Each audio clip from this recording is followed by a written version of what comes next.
Shalom, ya selamat malam segenap hamba Tuhan, untuk Musa, untuk segenap penatua yang hadir mungkin dan untuk jemaat. Saya mohon maaf ngepres kali saya datang ya, saya 4:30 sudah berangkat sebenarnya karena udah khawatir macet dan nyatanya memang benar gitu ya, apa yang diduga-duga benar gitu ya. 4:30 berarti sekitar 2,5 jam lebih gitu ya. Mungkin lain kali saya harus datang jam 3, nyampe saya harus nginap ke tempatnya contoh Stefanus dulu gitu ya. Ya, perkenalkan nama saya Steven Dewangga, sedikit-sedikit sama Stefanus, kalau saya Steven gitu ya. Saya dari GKI Sunter, salam juga dari segenap hamba Tuhan dan juga majelis dan juga jemaat kepada jemaat di Karawaci. Tuhan Yesus memberkati kita semua. Saya melayani di bidang ibadah atau liturgi musik gitu ya. Saya bergerak di sana, Tuhan berikan talenta saya di bidang itu. Dan hari ini saya bersyukur diberikan kesempatan untuk bersama-sama dengan jemaat sekalian untuk merenungkan satu tema, jangan takut, yang terambil dari Matius pasal 10 ayat 16 sampai 33. Saya akan bacakan nanti. Berkaitan dengan tema ini, jemaat yang terkasih, mengenai jangan takut itu berbicara tentang rasa takut kita sudah umum pastinya ya, sudah umum. Karena kita pun sudah mengalaminya. Sejak dari kecil sampai usia sekarang kita mengalami rasa takut. Dan rasa takut ini sebenarnya adalah satu respon yang alami. Satu respon yang alami rasa takut ini. Dan bahkan dapat membantu kita untuk melindungi kita dari situasi yang berbahaya. Apa maksudnya gitu ya? Nah kalau ada api gitu ya, nggak mungkin kita bermain-main dengan api karena kita ada rasa takut dengan api. Kalau trafiknya lagi ramai nggak mungkin kita berdiri di tengah jalan gitu ya. Kalau ada kereta api melintas nggak mungkin kita ada di.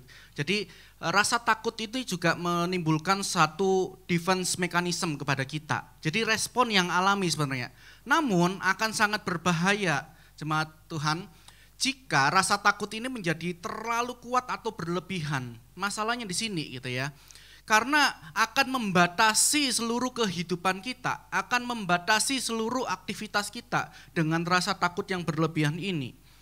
Nah, rasa takut yang berlebihan ini di beberapa hal yang membuat manusia itu tidak hanya takut yang alami tadi, tetapi menjadi yang cemas berlebihan, takut yang berlebihan ada beberapa hal. Karena manusia seringkali mengalami ketidakpastian. Ketidakpastian di dalam hidup membuat manusia itu cenderung melakukan suatu kekhawatiran, suatu asumsi-asumsi yang berlebihan terkadang. Karena dia menjalani bahwa ketika dia merencanakan ini kok nggak terjadi gitu ya. Ketika dia merencanakan yang baik kok dapatnya yang celaka gitu ya. Ada sesuatu yang tidak pasti, sesuatu yang tidak bisa diprediksi, sesuatu yang tidak ketahui membuat mereka menjadi cemas, menjadi takut. Bahkan kalau sering mereka alami bisa menjadi ketakutan yang berlebihan. Yang kedua, masalahnya adalah ada pengalaman traumatis. Sesuatu peristiwa yang membuat kita trauma, itu sudah pasti dikatakan, sudah pasti bisa membuat kita itu muncul rasa takut yang berlebihan itu. Entah itu kita pernah mengalami kehilangan orang yang terdekat, orang yang terkasih secara mendadak. Atau kita pernah mengalami suatu kecelakaan. Misalnya saya ya, akhirnya ada suatu rasa takut yang tiba-tiba muncul yang saya juga nggak duga. Misalnya ketika saya berkendara, saat misalnya naik motor gitu ya, naik motor tiba-tiba di belakang itu ada suara motor yang kenceng, wung gitu ya. Itu tiba-tiba kayak bulu kuduk saya merinding gitu, wung gitu, kayak ketemu apa gitu, sesuatu yang berlebihan gitu. Kenapa? Karena saya dulu pernah mengalami kecelakaan. Jadi kecelakaan itu saya dari Surabaya gitu ya. Jalan itu masih baru, jalan Suramadu itu masih baru, dulunya bukan jalan Suramadu gitu ya namanya. Sekarang orang tahunya Suramadu, jalan itu besar, lebar sekali, motor juga boleh lewat gitu ya. Saya berangkat ke gereja untuk melayani pagi-pagi sekali. Dan pagi-pagi itu ada suara motor yang kenceng dari belakang gitu ya. Wah, saya nggak menduga dia akan menabrak saya gitu ya, padahal jalan itu kosong. Nah kejadian itu menimbulkan suatu pengalaman yang traumatis ketika saya berkendara juga. Kalau ada suara motor yang kencang, saya akan pasti minggir langsung, otomatis gitu ya. Lalu yang ketiga, ada masalah kondisi sosial dan budaya jemaat yang terkasih. Norma sosial dan budaya ini juga membentuk kita juga mempengaruhi kita untuk memiliki rasa takut yang berlebihan. Misalnya di zaman sekarang itu ada banyak media sosial yang membutuhkan diri kita itu supaya diakui, bukan? Tombol love, tombol like, dan sebagainya. Itu menciptakan suatu gaya agar apapun yang kita posting itu kita disukai. Secara nggak sadar, gitu ya, secara nggak sadar, ini juga akan membawa pengaruh yang buruk sehingga kita semua itu memiliki rasa takut untuk dinilai oleh orang. Kalau saya post ini bagus nggak ya? Kalau saya post ini dapat love nggak ya? Kalau saya post ini saya dapat like nggak ya? Dikit-dikit dibuka medsos kita. Kok nggak ada yang like, kok nggak ada yang love? Berarti saya gagal ini ya. Ada rasa takut yang mempengaruhi itu. Takut akan kegagalan, takut akan suatu penerimaan terhadap lingkungan sosial gitu ya. Banyak anak muda yang terjerumus dalam hal ini gitu. Apalagi era sekarang. Begitu banyak berita kriminal yang terjadi itu karena dilakukan oleh anak-anak muda, bahkan anak-anak remaja. Kenapa? Karena mereka membutuhkan penerimaan sosial di lingkungan mereka yang adu mekanik semuanya gitu ya. Jadi banyak pembegalan, banyak gangster-gangster, dan apapun yang mereka lakukan itu demi penerimaan sosial. Itu yang menyebabkan mereka juga mengalami rasa takut yang berlebihan tanpa mereka sadari.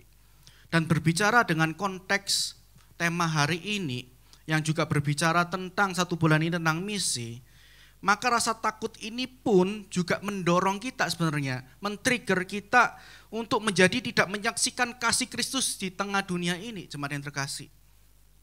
Secara nggak sadar kita juga terdorong karena rasa takut ini sehingga kita itu susah sekali untuk menyaksikan kasih Kristus. Kita cenderung untuk takut, kita cenderung untuk malu. Kenapa demikian? Kalau kita lihat di dalam konteks-konteks yang tadi gitu ya. Kembali misalnya di dalam konteks Indonesia, negara kita, negara plus 62. Susah sekali bukan untuk memberitakan kasih Kristus. Ada rasa malu, ada rasa sungkan, ada rasa takut. Kalau ngomong ini nanti saya dipikir begini. Kalau ngomong saya melakukan ini saya dipikir begini. Udah deh, gak usah deh. Rasa takut muncul, rasa malu muncul. Kenapa bisa terjadi juga? Karena kita butuh penerimaan. Kita takut untuk tidak diterima. Kalau saya menyaksikan Kristus di si A, si B, si C, diterima gak ya? Atau saya ini ditolak? Begitu banyak yang bisa mempengaruhi kita sehingga kita ini semakin malu, sehingga kita ini semakin takut untuk memberitakan tentang kasih Kristus. Oleh karena itu jemaat yang terkasih, biarlah firman Tuhan hari ini dapat menjadi perenungan kita sama-sama. Dan mari kita sama-sama buka Alkitab kita, karena di sini pun Yesus mengajarkan kita untuk tidak takut untuk menyaksikan kasih-Nya di tengah-tengah dunia ini. Matius pasal 10, 16-33, kita akan bacakan beberapa bagian saja. 16-20, lalu nanti dilanjutkan di bagian 26-28. 16-20 terlebih dahulu, saya akan bacakan. Bapak Ibu Saudara-saudari silakan menyimaknya. Beginilah firman Tuhan, lihat aku mengutus kamu seperti domba ke tengah-tengah serigala. Karena itu jadilah cerdik seperti ular dan tulus seperti burung-burung merpati, akan tetapi berhati-hatilah terhadap orang-orang karena mereka akan menyerahkanmu kepada Sanhedrin dan akan mencambukmu di sinagog-sinagog mereka. Dan kamu akan dibawa ke hadapan para penguasa dan para raja demi aku, sebagai kesaksian untuk mereka dan untuk bangsa-bangsa lain. Namun ketika mereka menyerahkan kamu, jangan khawatir tentang bagaimana atau apa yang akan kamu katakan, karena saat itu juga akan diberikan kepadamu apa yang harus kamu katakan. Sebab bukan kamu yang berbicara, melainkan roh Bapamu yang berbicara di dalam kamu. 26, karena itu jangan kamu takut terhadap mereka, sebab tidak ada apa-apa pun yang tertutup, yang tidak akan diungkap, atau yang tersembunyi, yang tidak akan diketahui. Apa yang aku akan katakan kepadamu dalam kegelapan, katakanlah itu dalam terang, dan apa yang kamu dengar, bisikan di telingamu, beritakanlah di atap-atap rumah. Jangan takut kepada mereka yang membunuh tubuh, tetapi yang tidak dapat membunuh jiwa. Melainkan terlebih takutlah kepada Dia yang dapat memusnahkan jiwa maupun tubuh di neraka. Demikian pembacaan firman Tuhan kita. Di sini kita melihat bersama-sama ada perintah Tuhan Yesus kepada murid-muridnya. Di dalam konteks Matius pasal 10 ini merupakan masih satu bagian dari pengutusan ke-12 murid. Gitu ya. Jadi ini masih awal-awal 12 murid dipanggil, dan di awal pasal ini Yesus memanggil mereka dan juga memberikan mereka kuasa untuk menyembuhkan orang-orang sakit serta mengusir orang jahat. Yesus juga memberikan instruksi kepada murid-murid tentang tugas-tugas mereka saat diutus untuk menyebarkan tentang kerajaan Allah. Lalu kita lihat kembali di perikop sebelumnya, di sana juga dicatat bahwa Yesus sedang memberikan berbagai petunjuk praktis tentang bagaimana mereka harus berperilaku ketika mereka melayani. Dan tiba di bagian kita di pasal 10 ayat 16-33 ini, kita lihat sama-sama tadi Yesus memberikan suatu peringatan yang penting kepada para murid tentang tantangan, tentang penentangan, tentang apapun yang mereka hadapi nanti ketika mereka melaksanakan tugas-tugas pelayanan mereka. Baru saja mereka diutus, baru saja mereka dipanggil, mereka ditunjuk dan diberikan berbagai hal praktis, tetapi mereka juga langsung diberikan peringatan yang cukup menakutkan. Mereka dikatakan, akan dipersekusi, akan dianiaya dan sebagainya. Yesus mengingatkan mereka bahwa mereka akan dihadapkan dengan suatu pengadilan Sanhedrin dikatakan. Oleh karena nama Yesus sendiri, Yesus juga memberikan petunjuk tentang bagaimana mereka harus bertindak di dalam situasi-situasi yang menakutkan dan meyakinkan bahwa Allah akan menyertai mereka dan memberi mereka keberanian dan kekuatan. Jelas sekali jemaat yang terkasih, untuk memperoleh keberanian ini, untuk menjadi tidak takut ini tidak berarti kita ini harus mengabaikan suatu peristiwa-peristiwa yang menimbulkan ketakutan. Misalnya suatu contoh, kalau kita ingat suatu kisah Daniel gitu ya, di dalam gua singa itu. Apakah Tuhan menghalau semua yang menakutkan bagi Daniel? Apakah di dalam gua singa itu Tuhan langsung menghilangkan singa-singa yang ada? Atau Tuhan membunuh singa-singa yang ada? Enggak. Tetapi Tuhan mengizinkan Daniel mengalami bersama-sama di dalam gua singa itu bersama dengan sesuatu yang luar biasa yang menakutkan Daniel mungkin. Tetapi di dalam cerita itu, apakah Daniel berhenti untuk tidak menyembah Tuhan? Enggak. Daniel tetap memilih Tuhan, Daniel tetap menyembah Tuhan. Apakah Daniel tidak memiliki ketakutan sama sekali? Saya yakin juga di dalam kedagingan dia, di dalam manusianya dia memiliki ketakutan. Tetapi masalahnya, kuncinya adalah bukan berarti dia tidak memiliki rasa takut, tetapi iman Daniel yang percaya bahwa Tuhan ada menyertai dia, itu melampaui segala ketakutannya. Jadi poin saya adalah di dalam perjalanan pelayanan kita, di dalam perjalanan panggilan kita sebagai murid Kristus, di dalam kita menyaksikan kasih Kristus, kita akan pasti menghadapi berbagai macam kesulitan, jemaat yang terkasih. Tuhan tidak akan menghalau semua kesulitan-kesulitan itu di dalam perjalanan kita. Tuhan pasti izinkan itu terjadi. Untuk apa? Untuk bersama-sama kita berproses di dalam iman percaya kita kepada Tuhan. Untuk kita tidak menjadi takut dalam menyaksikan kasih Kristus, bukan berarti kita minta sama Tuhan, terus kita doa sama Tuhan. Tuhan tolong singkirkan semua yang menyulitkan kita. Tolong singkirkan semua yang menakutkan ini. Tetapi mintalah Tuhan menyertai kita di dalam semua naik turunnya perjalanan pelayanan kita, di dalam naik turunnya perjalanan kesaksian kita mengikut Kristus. Sehingga iman kita semakin ditumbuhkan. Sama seperti yang dialami oleh ke-12 murid ini, jemaat yang terkasih. Yesus sama sekali tidak meniadakan peristiwa yang mengancam para murid. Tetapi Yesus malah memberitahu, kamu akan menerima ini loh. Harusnya Yesus kan sudah tahu ya.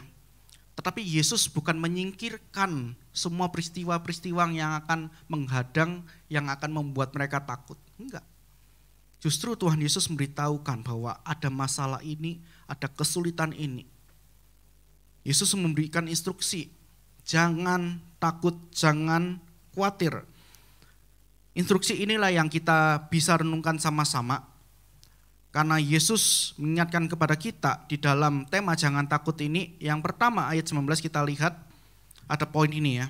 Namun ketika mereka menyerahkan kamu, jangan khawatir tentang bagaimana atau apa yang kamu harus katakan, karena saat itu juga akan diberikan kepadamu apa yang harus kamu katakan. Sebab bukan kamu yang berbicara, melainkan roh Bapamu yang berbicara dalam kamu.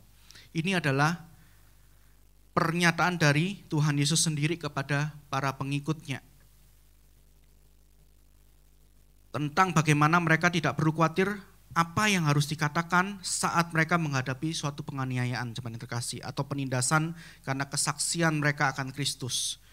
Yesus menjanjikan bahwa ketika mereka diserahkan atau ditangkap nantinya, Roh Bapa sendiri atau Roh Kudus yang akan menyertai mereka, yang akan memberikan kekuatan kepada mereka, dan yang akan membuat mereka bisa memiliki kemampuan untuk berbicara.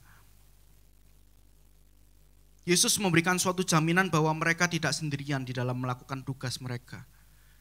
Yesus mengingatkan ada hal yang menyulitkan, ada hal yang menakutkan, tapi Yesus juga memberikan suatu jaminan bahwa Tuhan Yesus pasti akan memberikan mereka suatu jaminan mereka tidak sendirian di dalam tugas menyaksikan kasih Kristus, jemaat yang terkasih.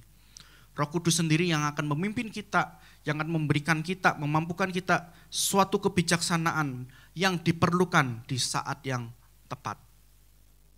Seperti para murid-murid, dia akan diberikan suatu jaminan ketika waktu itu datang, maka di saat yang tepat Roh Kudus akan menolongnya. Pesan inti dari perikop ini, bagian ini, jemaat yang terkasih, bahwa ketika kita hidup, maka kita harus hidup bergantung dan terus setia kepada Tuhan, baik situasi apapun yang mengancam kita. Bukan kita malah merasa khawatir, kita takut akan suatu keadaan yang menyusahkan kita, memberikan kita suatu ancaman, memberikan kita suatu teror. Tetapi kita terus harus bergantung kepada Tuhan. Karena ingat, Yesus memberikan suatu jaminan. Yesus selalu memberikan suatu janji bahwa Yesus akan menyertai kita, baik di dalam situasi yang sulit pun. Lalu di poin yang kedua, kita melihat juga bersama-sama ada kata jangan takut, hanya takut kepada Tuhan saja di sini. Kenapa? Di ayat 28 dikatakan jangan takut kepada mereka yang membunuh tubuh, tetapi yang tidak dapat membunuh jiwa. Melainkan, di sini dicatat terlebih takutlah kepada Dia yang dapat memusnahkan jiwa maupun tubuh di neraka. Di dalam Matius pasal 10 ayat 28 ini Yesus mengatakan pada murid-muridnya untuk tidak takut, karena segala ancaman, segala teror itu hanya membuat takut secara jasmani saja dan menghilangkan mentok-mentok itu jasmani kita saja.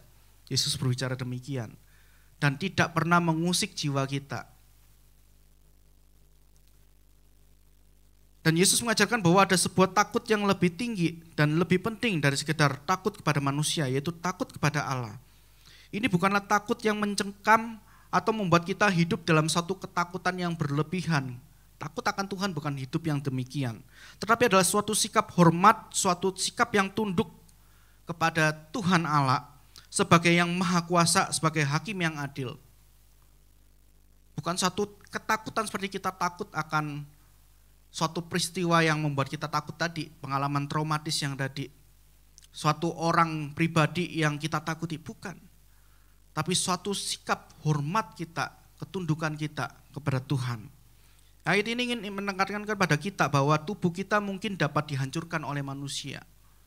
Mungkin ketika kita menyaksikan kasih Kristus kita bisa mengalami hal ini. Kita nggak pernah tahu gitu ya, mungkin konteks di Indonesia jarang.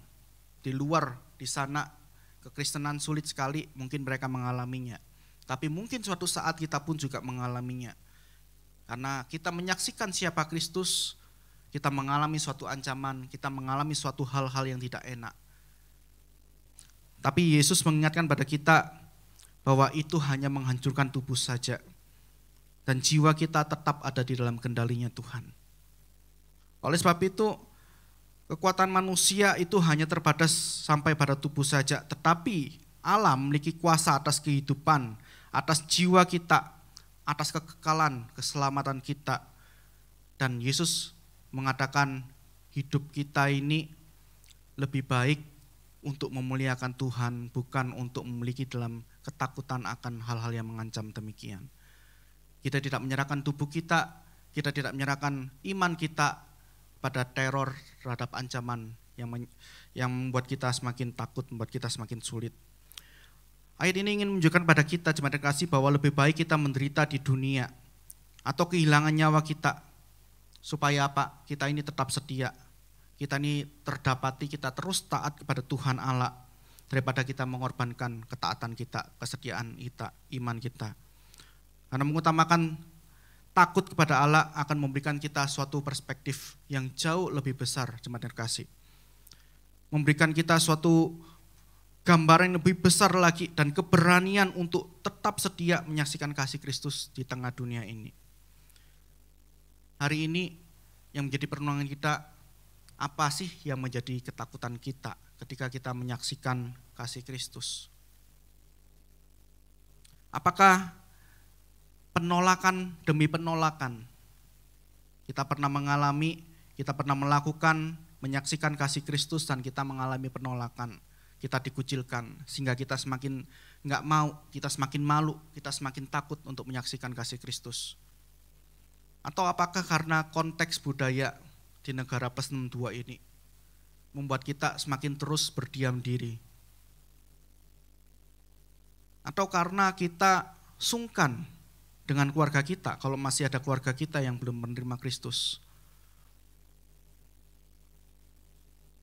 Jemaat yang terkasih, di keluarga saya pun banyak yang masih belum menerima Kristus. Apakah hal ini juga sama dialami oleh jemaat yang terkasih?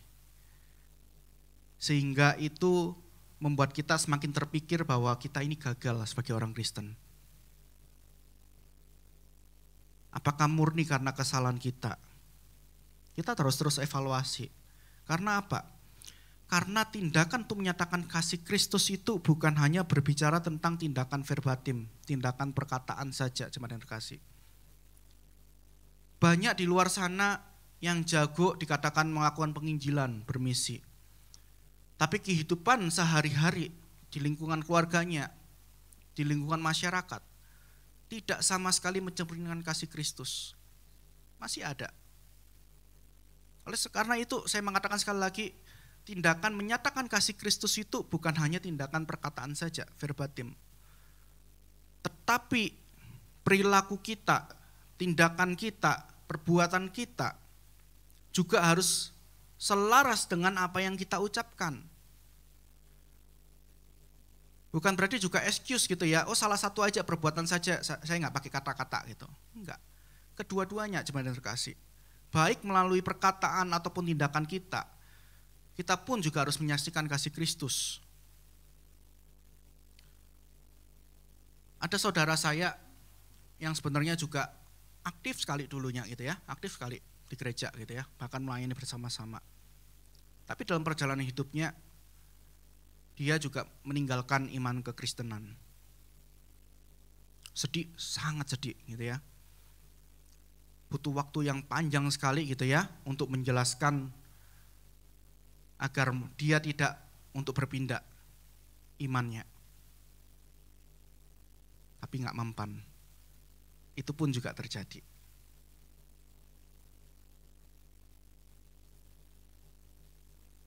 Ini menunjukkan bahwa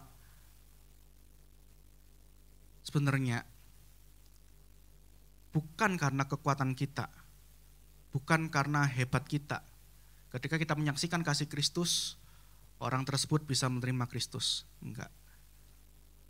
Firman Tuhan hari ini ingin mengingatkan pada kita bahwa menyaksikan kasih Kristus itulah tugas kita. Tapi apakah dia bertobat atau tidak, kita serahkan kepada Tuhan.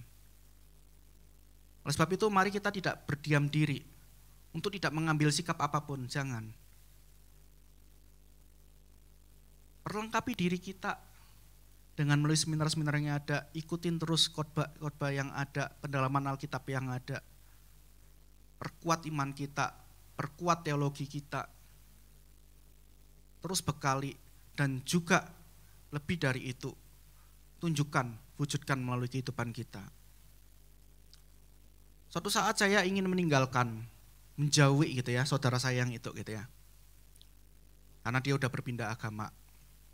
Tapi saya diingatkan oleh satu hamba Tuhan. Stephen, kamu tahu dari mana orang itu gak diselamatkan? Siapa kamu? Yang berhak menghakimi dia diselamatkan atau tidak adalah hanya Tuhan. Oleh karena itu, yang harus kamu lakukan adalah terus berbuat baik.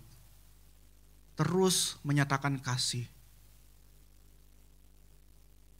Ketika kita semakin membenci mereka yang di luar kekristenan, semakin kita memasang tembok buat mereka,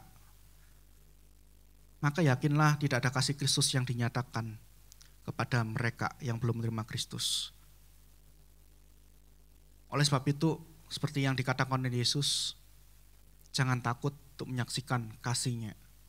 Apapun resikonya, baik penolakan, baik aniaya, penderitaan apapun yang kita alami, bahkan dikucilkan, tetap lakukan itu dengan setia. Mari kita berdoa, Tuhan Yesus berkati kita semua. Tuhan, terima kasih untuk anugerah-Mu, untuk kebenaran firman yang boleh kami renungkan bersama-sama Tuhan, agar kami terus boleh setia di dalam mengikuti Engkau, dan lebih dari itu Tuhan, kami dapat menyaksikan kasih-Mu di tengah dunia ini, baik melalui perkataan kami, ataupun melalui tindak laku kami Tuhan. Kiranya kami terus mencerminkan dan kami dapat merepresentasikan kasih Kristus itu di tengah dunia ini. Bukan menjadi batu sandungan bagi yang lain, bukan menjadi suatu bahan hinaan, bahan cemoohan, tetapi hidupan kami dapat memuliakan Engkau dan orang bisa melihat bahwa ada Kristus di dalam kehidupan kami. Terima kasih Tuhan, berkati jemaat-Mu, kiranya kami terus dapat melakukan kebenaran firman Tuhan ini. Hanya dalam nama Yesus Kristus kami berdoa. Amin.